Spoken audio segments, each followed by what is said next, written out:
967 centimeters in feet? First of all, we need to know the value of 1 centimeter in feet.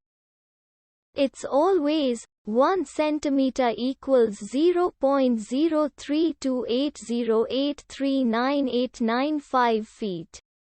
Now we have to multiply 0.03280839895 by 967.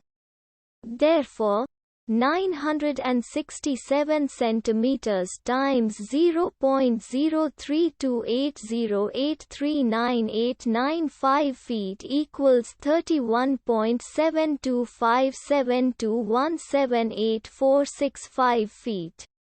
So, in other words, 967 centimeters equals 31.72572178465 feet.